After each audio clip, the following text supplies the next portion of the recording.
So this is book number 7 of our book series, 52 books, and today we were reading Mice of Men, or we read Mice of Men by John Steinbeck. Hold on, let me turn down this so you can actually see the book. But Mice of Men by John Steinbeck.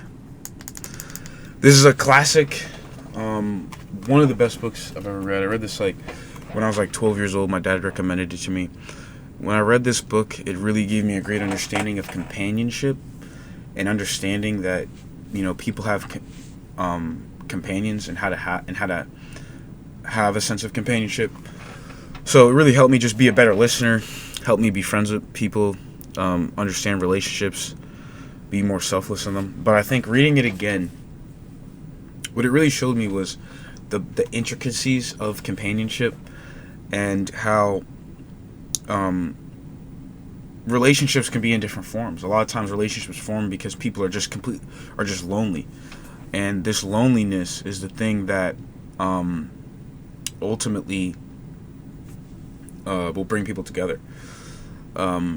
People that you probably wouldn't see together because they're just completely lonely. The person that they would rather be with is caught up in something else, and so they can't have a true relationship with that person. They can't have any companionship with that person.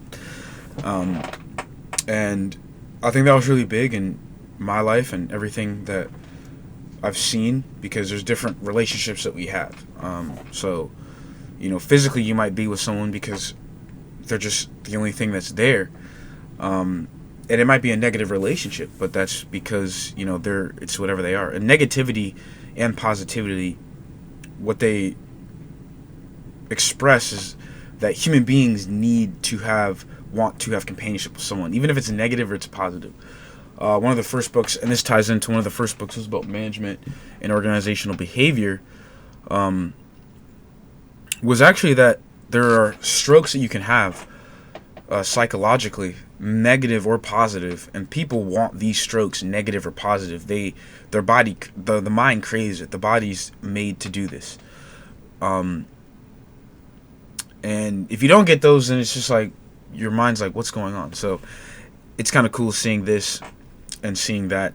I think another thing that I saw that I didn't notice was how different groups of people can complement each other, or different people with different types of makeups or tendencies can just complement each other, and how that is can show the functionality of the human system that within society.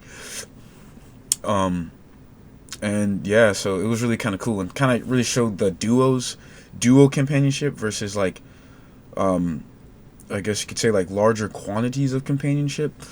How there's choices between the groups, how the groups are different, versus how duos are different, and marriage, husband and wife, boyfriend and girlfriend, two best friends, a pair of best friends, things of that nature. So it kind of showed it like that. So it had a lot of different stuff that was really just amazing and showed that. And I think the other thing that I really saw was the gentleness of that. And I have an example, kind of like my watch. There's a relationship with this watch, and relationships aren't just based on, people, but we have relationships with everything. We have relationships with our phone. We have relationships with our clothes. Take care of them. We have relationships with books and knowledge. And a lot of times, our phone is a relationship we have just because we're lonely. The same way, a phone does not do the things that is almost it's not like a human being in a sense. It just does everything that you want it to do. But we have a relationship with it because when we're bored or we're lonely, we just have our phone. And that kind of ties into, having relationships with people because we're just bored and we're lonely, which is a theme within the book. But this watch, you have to have a relationship with this watch, because if I don't wear this watch, then it doesn't keep the time anymore. So if I keep this in a box, then the watch becomes useless. And, it's not doing its job. It doesn't have its purpose. It's not aiding me. And I'm detached from the watch, and if I want to keep up the watch, then I have to keep wearing it. It's kind of the same way symbolically in a relationship, is that you can't just keep relationships in a box. You have to keep up with them in any way, shape, or form. And then the gentleness of the watch. If I want to keep this watch nice, I have to be gentle with the watch. I can't just like break it or slam it or do all these things. And relationships are the same way. You can break relationships if you're just not gentle with them, and you can break people literally if you're just not gentle with them.